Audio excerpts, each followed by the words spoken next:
Ne t'ai-je pas dit que si tu crois, tu verras la gloire de Dieu? Radio Temps de la gloire. Crois seulement et tu verras la gloire de Dieu. Shalom peuple de Dieu. Napesi mbote na libota na nzambe nyonso. Yozo na biso partout dans le monde tika ete Jésus-Christ de Nazareth. Ozali nzambe solo pia bomoi a pambola bino. J'ai bel et bien votre humble serviteur, le prédicateur de la bonne nouvelle de Dieu, Jonathan Kiyani. Tika ete kimi na nkolo Yesu Masia e bila bino ainsi que na mabota na bino. Le autre thème moko très important par la grâce de Dieu. Et bon thème moi salut le prix du désir. Na lingala mbano ya posa. Et aux alamala to sambele pa na nzambe avant to kota na matia na biso ya tonga na elo. Tata tu es le maître des temps de toutes circonstances. Nous laissons ces moments favorables que tu nous as accordés dans ta présence entre tes saintes mains. Tata le béal biso li souffle ndia ilo banayo. Pa maté le banayo zali mwinda ezali bon moi pe zali nzela. Tika te loba oyo ezo sa biso dans les trois chemins. Tika te loba oyo engingi sa ba vie na biso. Tika te loba oyo pe sa biso bon moi dans le nom de Jésus-Christ, que le maître de tous les esprits, que j'ai ainsi prié. Amen.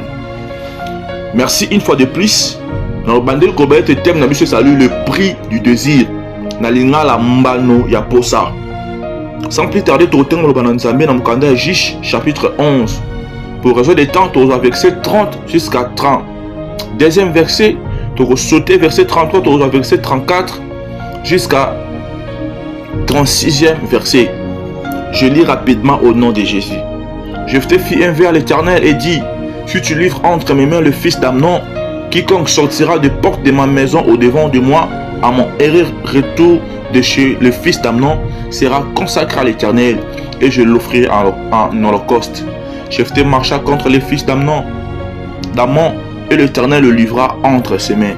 Jephthé retourna dans sa maison à Mitzpah, et voici sa fille sortie au devant de lui avec des tambourins et des danses. C'était son unique enfant.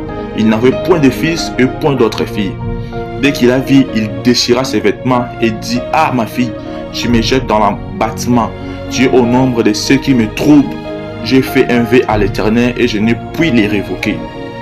Elle lui dit, mon père, si tu as fait un vœu à l'Éternel, traite-moi selon ce qui est sorti de ta bouche. Maintenant que l'Éternel t'a vengé de tes ennemis, des fils d'Amon, c'est la parole du Seigneur. Thème na biso zali mbano ya posa. Bien aimé ali solo ezali solo ya Jephthé. Bible zo bana biso ete bana Israël bazalaki agressé par ba fils ya Amon. Bandolo que la bana Israël bitumba. De quoi bitumba mo ezalaki facilité puis Jephthé na posa a remporté un réussite na guerre oyo ezalaki lancé entre ye na ba fils ya Amon. Jephthé ye moka ke pa nzambe asali ve e pa nzambe abi soki osali ke na gagner bitumba o pesi nga ba muna na maboko nanga moto ali boso akobima na ndako nanga na opesa ye na mbeka. Quand on dit je l'offre en holocauste, holocauste c'est ça otie loko na itumbelo eziki comme poussière, donc on peut rien récupérer. Faut ça la vraiment calciner, c'est ça faire un holocauste. Et bongo Jephthé a kepe nzamba sali ngolu a gagné bitumba nga senga ke pa na nzambe na boyela fala pesa mbano oyo ya posa na ye a proposer ke pa na nzambe. Et bongo tango a komi na ndako na ye mutali boso a obima ezaki mona na ye ya mwasi azaki na mwana musuta par mwana ye ka moko na ya mwasi. Et ça là qui Jephthé monter ma page. Mais moi na lobby lokola au ça qui veut pas na nzambe wana choité et sengelo ko kisa maloba oyo obimisa na kati ya monoko na yo. Bien aimé, nous tous nous avons des désirs. L'homme est tripartite, l'homme est composé du corps, de l'âme et de l'esprit. Nous avons des désirs. Esprit a des désirs qui sont différents de la chair. La chair a des désirs qui sont différents de l'esprit. Nos âmes aussi ont des désirs, bien aimés. Exemple, Moutaki Nzalapona Lia. Ils ont désir, il y a corps. Exemple, Moto, à la possède Kolela. Ils ont désir, il y a âme, bien aimé. Ils ont sentiment, il y a âme. Exemple, Moutaki possède Kosambe Lanzam. Ils ont désir, il y a esprit. Donc, tout le monde qui a désir, entre guillemets, et se contredisent. Mais notre plus grand désir étant les enfants de Dieu est que tout vivre gloire et ensemble. Quand je parle de la gloire de Dieu, je le prends aux deux volets. Au premier volet, je parle de la gloire éternelle. Moi, Nanzambe Nyos, moto yamaye soumasiel comme Kotipo Bikis. Pour ça, naïa mon aîné, son ardent désir, son ardent souhait, et zalaka un jour, à Kota Lola, Azala paradis, à vivre ici comme on a Christ. Azala vie éternelle, où ils sont remplis de joie, où ils sont remplis de bonheur, où il n'y a pas de mal, où il n'y a pas de grincement dedans. Là où on sera très joyeux, avec un corps rempli de gloire, sans maladie, sans de problèmes, bien aimés, sans de dettes, sans de difficultés. Et bon, on va vivre dans la gloire de Dieu. Nous aurons un siècle au présent. Nous aurons un deuxième volet, que nous allons la battre. Nous avons besoin de gloire à Nzambe dans ma botte à Nabiso. Nous avons besoin de gloire à Nzambe dans misar Nabiso. Paix dans ma vie Nabiso. Au bela qui obi qui vivre gloire à Nzambe dans la santé. Aux acquis célibataires, au bali, au vivre gloire à Nzambe dans la relation. Et puis le coup la battu, ça a capé ma désir. Tu vas pour ça au tout ça kanango. Bien aimé, désir c'est l'action de désirer. Et bon, désirer c'est vouloir posséder un bien ou un avantage qu'on n'a pas. Moto nyonso alingaka un jour à jouer le mouraza na moté ce que nous connaissons madame pour la vie naïe. Au mona moto penser un jour à comme na motuka. Moto penser un jour à ça na vie mourir malade. Moto penser un jour à Kota Lola. Donc c'est vouloir posséder un bien ou un avantage qu'on n'a pas. Bien aimé, j'aimerais dire à quelqu'un que le prix du désir existe. Souvent nous désirons les choses sans savoir le prix que nous devons payer pour ce que nous désirons. Bien aimé, même Jésus-Christ a payé un prix. Le salut en Jésus-Christ est gratuit. Mais la gloire de Dieu, les exploits avec Dieu exigent de payer un prix. C'est pour ça que Jésus lui-même a payé un prix pour sauver son église, qui est sa femme. Il a laissé son trône et descendu. Sa pire humiliation, selon moi, je dirais, c'est le fait de prendre ce corps.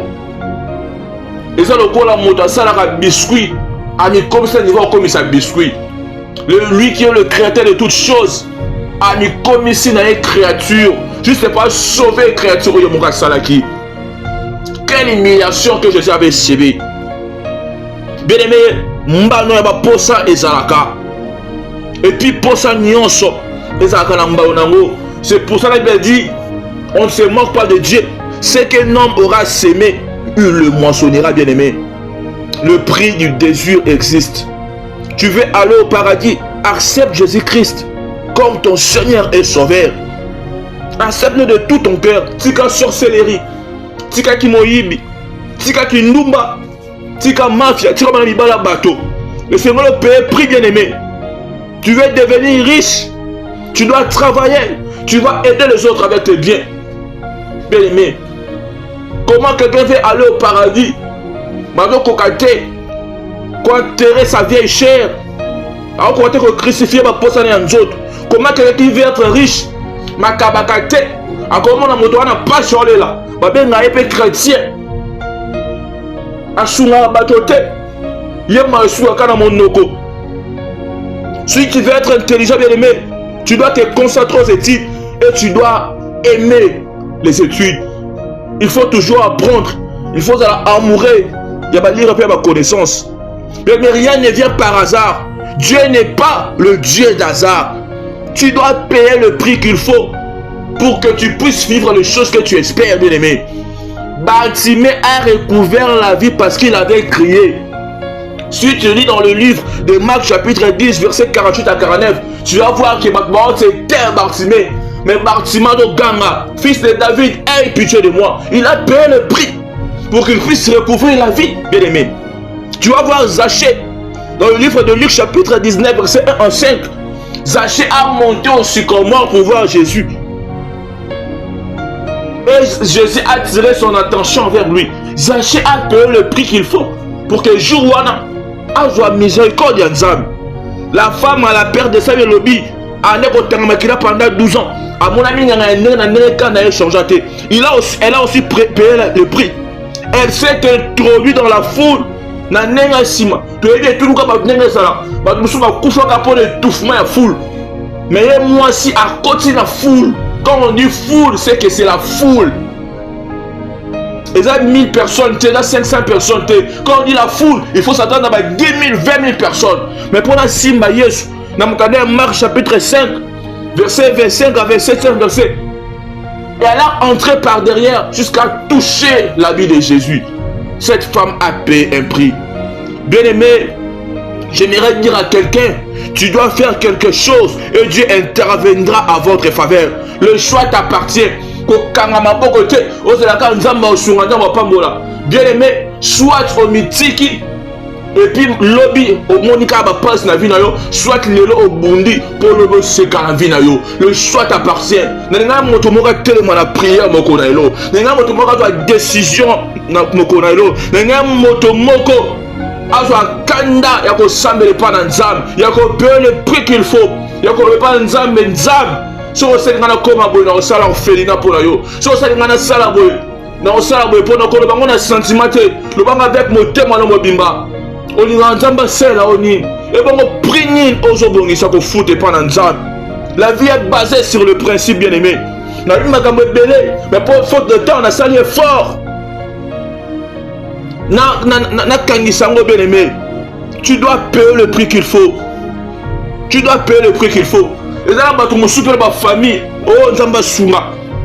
Et là, si tu as autre sambe à mon konalelo. Bon, payer ma prix. Il y a ma kambo. Oh, il va y avoir ma coloté. Si on t'a dit le balanzam, dans le Josué chapitre 6, verset 26. Au moins, alléluia. Josué, si ma mirage, je go quoi, Josué tellement lobby. Moto, oh, tellement. Atonami ya Jéricho, il en jettera le fondement au prix de son premier fils. Et bon, on commence à la porte, moi, on a souka au koufa. Et bon, on dans 1 roi chapitre 16, verset 34. Et le temps est belé, il y a des biens de son temps. Aïe, pas ton miraille, ya Jéricho. Et bon, on a tiré fondation, moi, on a Kofi. Tant on a tiré la porte, moi, on a Kofi. Tant on a le moment qui est des biens à arrêter. Mais là, paye le prix. Parce que ça n'a pas posé contre un miracle. Au monde a rentré dans la famille. On a la pose au bal. Est-ce que tu connais le prix que tu dois payer?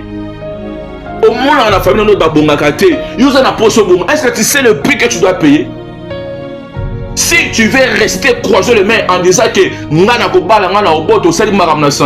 tu auras des conséquences. Au coup au monde a passé pour ne pas payer le prix dans un mauvais sens, pour réjouir le monde de quitte. Le prix que tu dois payer, tu dois te sacrifier dans la prière, tu dois te sacrifier dans des jeûnes, tu dois te sacrifier dans la grâce de Dieu, tu dois te sacrifier dans des offrandes. Tu dois te sacrifier les mains. C'est ça le prix que tu dois payer pour ta délivrance. La première des choses, c'est d'accepter Jésus-Christ comme son Seigneur et son Sauveur. La deuxième chose, c'est de bien marcher devant Dieu. Et la troisième chose, c'est amener une vie de prière. J'aimerais que tu pries avec moi.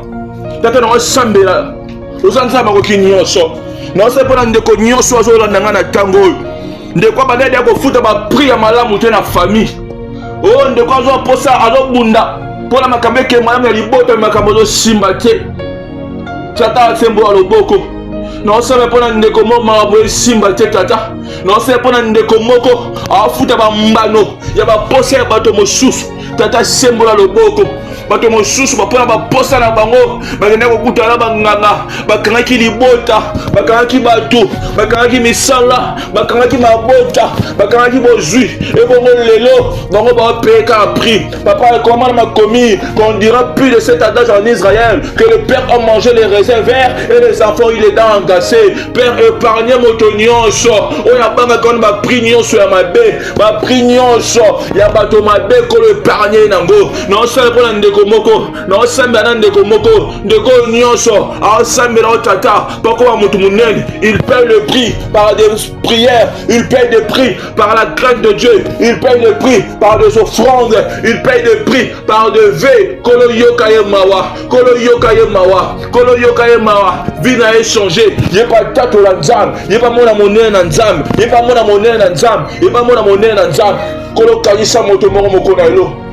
moto azofuta bapri na bamontagne, moto azofuta bapri yesu masiya na bapriere kolomona ye tala ndoko azosambela nanga kolo iprobe ezotungisa ye soki eza mabota yo nde oyebi soki eza kozanga mbongo yo nde oyebi soki eza kozanga mosala yo nde oyebi soki eza papa makambo nyonso ezotungisa motema yo nde oyebi yango nasengi nzambe akoki nyonso okota likambo na ye mpe azwa elonga afeke atatola nzambe oyo ozali nzambe ya nkembo nzambe opesaki jefte réussite opesa ereste mango mosu akosala au nom de jésus au nom de jésus au nom de jésus au nom de jésus au nom de jésus tika ete lokumu nkembo asando ezonga epai na yo merci nzambe apambola bino Yozaki connecté pendant Kolanda.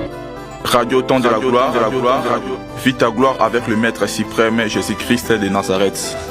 Suivez-nous chaque lundi, mercredi et vendredi à 7h30 heure de Kinshasa. Que Dieu vous bénisse.